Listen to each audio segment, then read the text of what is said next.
Sa sandaling ito, sa isang parte ng palasyo, ay makikita si Isabel na naghahanda ng maligo. At pagkatapos nga nito, ay lamusong na siya sa mainit na tubig ng hot spring. Habang nagbababad, ay sinabi niya na sa wakas ay nakapagpahinga na rin siya ng maayos matapos ang mga magulong araw. Habang napapangiti naman siya sa ginhawang kanyang nararamdaman, ay biglang tumayo si Leon sa kanyang harapan, nang walang saplot. At dito, ay mapangasar nitong tinanong ang kanyang asawa kung umutot ba siya. Dahil naman sa pagkainis sa mga kalokohang ito ni Leon, ay agad na lumipad sa kanyang mukha ang isang flying kick. Dito ay sinabi ni Isabel na mukhang hindi pa maayos ang utak nito. At bagamat nakatanggap siya ng malaking achievement at tumaas ang kanyang reputasyon sa buong imperyo, ay nakatanggap din siya ng maraming fans na mga babae. Matapos namang makarecover, ay ngumiti si Leon at tinanong ang kanyang asawa kung nagseselos ba siya. Naiinis namang sinabi ni Isabel na managinip ito ng gising dahil masaya pa nga siya sa nangyayari. Dahil ang kanyang reputasyon ay tumataas, kaya kumukonti na rin ang mga nagnanais na kumontra sa kanya. Sinabi pa niya na kapag tumaas pa ang reputasyon ni Leon, ay lalo pang mapapabuti nito ang kanyang pamumuno. Kasunod nito, ay muli nang nagbabad si Isabel at tinanong si Leon kung bakit, sa kabila ng kanyang tagumpay, ay mukhang nababahala pa rin ito. Bilang tugon, ay sinabi naman ni Leon na hindi talaga siya makakapagtago ng kahit ano sa kanyang asawa. Sumang-ayon naman dito si Isabel at sinabi na wala talaga siyang mate at tago sa kanya. Kaya dahil dito, ay humirit na naman si Leon at sinabi na marahil ay lagi niya siyang pinagmamasdan araw-araw. Kaya tinanong niya ang kanyang asawa kung ganoon ba talaga niya siya kamahal. Itinanggi naman ito ni Isabel at tinanong pa nga siya kung sino ang kanyang tinutukoy, dahil ginagawa niya lamang iyon upang obserbahan siya kung mayroon ba siyang itinatagong pera mula sa kanya. Kasunod nito, ay tinanong niya kung ano talaga ang kanyang ikinababahala. At dito nga ay sinabi ni Leon na iyon ay tungkol kay Suyan, dahil ang tanging sinabi nito bago mamatay ay ang mag-ingat sa bulag na lalaki. At dahil dito, ay naalala din niya ang mga panahon na nagrebelde ang Huang family, at ito rin ay plinano lahat ng bulag na lalaking iyon. Nagtataka namang tinanong ni Isabel kung sino ang bulag na lalaking iyon. Sinabi naman ni Leon na wala siyang ideya, ngunit ang mas lalong nakakapagpabahala sa kanya ay ang mga huling salita na sinabi ni Suyan, at iyon ay ang pagpapaalala sa kanya na mag-ingat. Kaya hindi niya maintindihan kung bakit niya iyon gagawin, dahil base sa mga aksyon nito ay tila wala na itong pakialam sa kanya. Napaisip naman si Isabel at sinabi kay Leon na marahil ay mayroon din itong sariling mga problemang pinagdadaanan. Ngunit kasabay nito, ay naisip din niya na kaya nito marahil ginagawa ang lahat ng iyon ay upang tulungan sila. Ngunit sinabi rin niya sa kanyang sarili na hindi niya ito pwedeng sabihin sa kanyang asawa, dahil makakaramdam ito ng matinding pagka-guilty kapag sinabi niya iyon. Pagkatapos naman nito, ay binago na ni Leon ang usapan at sinabi sa kanyang asawa na dahil medyo malungkot siya ngayon, ay baka pwede siyang humingi ng advance na allowance para bukas. Tinanong naman ni Isabel kung talaga bang humihingi na naman siya ng panibagong advance, dahil matapos niyang kwentahin, ay may utang pa siya sa kanya na mahigit 100 araw ng kanyang allowance. Awkward namang ngumiti si Leon at tinanong kung talaga bang tinatandaan pa ng kanyang asawa ang mga ganoong bagay. Ngunit sinabi rin niya na kung ganoon pala, ay kukuha na lang siya ng 30-day na katumbas ng kanyang allowance. Tinanong naman ni Isabel kung saan niya ito gagamitin, dahil kung tutuusin, ay lahat naman ng kanyang kailangan ay mayroon na dito sa palasyo. Dito ay ipinaliwanag ni Leon na ang kanilang bahay ay naiwang walang naglilinis noong sila ay nasa misyon. Kaya pinaplano niyang utusan si Lizu na tulungan siyang linisin ito, pero kailangan din niya ng pera para ipangbayad sa kanya. Sumang-ayon naman dito si Isabel, at sinabi pa nga na marahil ay sobrang dumi na doon, kaya napapaisip siya kung ano na ang itsura nito ngayon. Kasunod nito, ay inapprove na niya ang kanyang advance, kaya agad na nagpasalamat si Leon sa kanyang mahal na asawa. Pagkatapos nito, ay lumipat ang eksena sa bahay nila. At dito ay makikitang nagwawalis si Lizu, pero tila wala ito sa mood. Dahil dito, ay tinanong siya ni Leon kung bakit siya malungkot at kung hindi ba sapat ang pagkain na ibinigay niya sa kanya. Sinabi naman ni katagpo niya si Narin at ang kasama nitong lalaking walang ekspresyon. At sinabi ng mga ito na sila ay mula sa Rebel Army, at binanggit din nila ang kanyang totoong pagkatao. Sinabi rin ng mga ito ang dahilan kung bakit pinaslang ang kanyang buong pamilya. Nang marinig naman ito, ay napaisip si Leon kung sino ang tinutukoy nito na lalaking walang ekspresyon. Kaya tinanong niya kung ang tinutukoy ba niya ay si Sunwoo. Kasabay nito, ay naisip din niya na marahil ay pumunta dito ang kasamahan niyang iyon upang imbestigahan kung ano talaga ang nangyari sa Lee family. Samantala, kinumpirma na nga ni Lizu na ang lalaking yun nga ay si Sunwoo, at sinabi nito sa kanya na ang kanilang Lee family ay nagmula sa Nanman. Sinabi pa niya na ang mga miyembro ng nakaraang dinastiya ay natakot na baka makontrol ng kanilang pamilya ang kapangyarihan ng Nanman, kaya pinaslang nila ang kanilang buong pamilya. Sa pagkakita naman ng reaksyong ito ni Lizu, ay napaisip si Leon na marahil ay hindi pa rin talaga makalimutan ng batang ito ang kanyang nakaraan, na katulad niya. Kaya pinlano niya na bigyan pa ito ng 1 buwan na dami ng mga snacks para mapagaan ang kalooban nito. Pero habang naaawa pa siya para dito, ay bigla nitong tinanong kung magiging gorilla na ba siya. Kaya dahil dito, ay muntik nang matawa si Leon, at naisip pa nga na tila masyado siyang nag-iisip. Kasunod nito, ay tinanong naman ni Lizu kung magiging isang 9-tailed monster na ba siya katulad sa Naruto, o isang gorilla na kumakain ng mga saging gaya sa Dragon Balls. Sinabi pa niya na narinig niya na ang mga batang babae sa Nanman ay nagiging mga devilish monster pagdating ng mga ito sa tamang edad. Hindi naman makapaniwala si Leon sa mga pinagsasabi nito, kaya nagkomento na lamang siya na mukhang ang talento nito ay sa pag-iisip ng mga hindi kapani-paniwalang mga bagay. Samantala, sa base ng mga taga-Nanman, ay makikitang nasusunog ang ilang tent sa kanilang kampo. Kaya dahil dito, ay tinanong ng ilang mga sundalo doon kung ano ang nasa tent na iyon at bakit bigla na lamang itong nasunog. Sinabi naman ng isa sa kanyang mga kasamahan na doon nakalagay ang mga materials para sa pagbuo ng ginawa nilang robot. Nagtataka namang tinanong ng kanyang kasama kung bakit ito sinunog, dahil tanging mga basura na lamang naman ang natira doon. Pagkatapos naman nito, ay nagsimula na silang tumakbo palabas. Ngunit sa sandaling iyon, ay nakita ng isa ang bulag na lalaki. Kaya huminto siya at sinabi na mukhang nakita na niya siya noon, ngunit bago pa niya matapos ang kanyang sasabihin ay nahati ang kanyang ulo. At dito ay sinabi ng bulag na lalaki na mas mabuti pa sana kung nabulag na lang din siya, dahil kung ganoon ay walang magiging rason para mawala ang kanyang buhay sa simpleng pagkaalala sa kanya.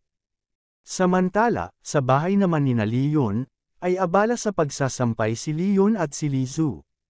At habang ginagawa nila ito, ay sinabi ni Leon na kapag dumating na si Isabel, ay may dala itong mga merienda para sa kanila. Kasabay naman nito, ay bigla nilang narinig ang katok sa may pinto. Kaya sinabi niya na hindi niya inaasahan na ganito kagababalik ang kanyang asawa. Ngunit iba sa kanyang iniisip, si Shen ang dumating, at sinabi na kasalukuyang napakaraming trabaho ng Empress, kaya hindi siya makakauwi kaagad. Disappointed namang tumango si Leon sa kanya, kaya dahil dito ay naiinis na tinanong ni Shen kung ano ang mayroon sa ekspresyon nilang iyon. Sinabi pa niya na maging siya ay ayaw ding makita ang kanyang pagmumukha. Ngumiti naman sa kanya si Leon at sinabi na narinig niya noong may dumating na bisita kahapon sa palasyo, ay nagpanggap si Shen bilang ang Empress at nagsuot pa nga ng damit na pambabae. Dahil dito ay inasar niya si Shen, sinasabing pwede pa niyang ipagpatuloy ngayon ang trip niyang iyon. Nahihiya namang nagpaliwanag si Shen at sinabi na iyon ay misyon lamang na ipinagkatiwala sa kanya ng Empress, at karangalan din para sa kanya na mabawasan kahit papaano ang trabaho ng Empress. Kasunod nito, ay ibinigay na niya ang kanyang dala at sinabi na ito ang merienda na ipinadala para sa kanila ng Empress, at siya mismo ang gumawa nito. Habang binubuksan naman ni Lizu ang dala ni Shen, ay sinabi ni Leon na base sa kanyang ekspresyon ay mayroon pa siyang gustong sabihin sa kanya. Dito nga ay sinabi ni Shen na nakatanggap sila ng balita na ang buong Imperial Family ay darating sa Kapitolyo para sa isang banquet ng Royal Family. Nang marinig naman ito ni Leon, ay napangiti siya at sinabi na mayroon na naman palang darating na kapamilya ang kanyang asawa, kaya sinabi niya na interesado talaga siya sa mga ito. Kasabay nito, ay naisip din niya na base sa kanyang mga nakaraang experience, ay naku-curious na siya kung anong klaseng demonyo at mga halimaw ang magpapakita sa pagkakataong ito. Sinabi naman ni Shen na ang pinakapunto nito ay ipapadala na nila ang mga prinsipe at prinsesa sa Kapitolyo, at kasama ng mga ito ang isang general bilang kanilang guardian. Nagtataka namang tinanong ni Leon kung ang general na ito ba ay nakalaban na niya noon, kaya tinanong niya kung ano ang pangalan nito dahil baka naaalala pa niya siya. Sinabi naman ni Shen na ito ang Northern City General na si Zuhua, at ito ang magiging guardian ng mga prinsipe at prinsesa. Dahil naman sa mga sinabi niyang ito, ay napaisip si Leon at tinanong si Shen kung natatakot ba ito na baka makipag-away siya sa general kapag dumating ito.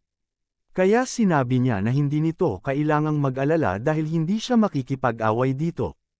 Kasabay naman nito, ay inisip niya na bagamat sinabi niya iyon, ay baka gawin niya iyon nang hindi nila nakikita. Nilinaw naman ni Shen na hindi lamang nila ipinadala ang general para maging guardian. At sa halip, ay pumunta ito bilang representative ng Northern Wilderness Army. Idinagdag pa niya na ang klima sa lugar na iyon ay masyadong malupit at lagi din silang kailangang makipaglaban sa mga tribo sa paligid. Kaya hindi nila dapat hayaan na maramdaman nila ang ganoong pagtrato sa loob ng Kapitolyo. Sinabi pa ni Shen na ang mga kapatid ng Empress, na pakiramdam niya ay magiging kanyang kakompetisyon para sa trono, ay ipinadala niya sa Northern Wilderness. At ang rate ng natural na pagkamatay sa lugar na iyon ay masyadong mataas. Sa pagkarinig naman nito, ay awkward na ngumiti si Leon at naisip na tila masyadong brutal ang kanyang asawa. Kasunod nito ay nagkaroon ng seryosong ekspresyon si Shen at sinabi na bilang isang ministro, ay umaasa siya na makikisalamuha sila ng mapayapa sa mga bisitang darating. Pero bilang ang asawa ng Empress, ay hindi niya kailangang makipagplastikan sa mga ito. Dahil kung sakaling kumilos ang mga ito ng walang pagrespeto sa kanya, ay maaari niyang turuan ng leksyon ang mga ito. Napangiti naman si Leon sa kanyang sinabi, saka tinanong kung hindi ba siya natatakot na baka maubos niya ang kapamilya ng Empress.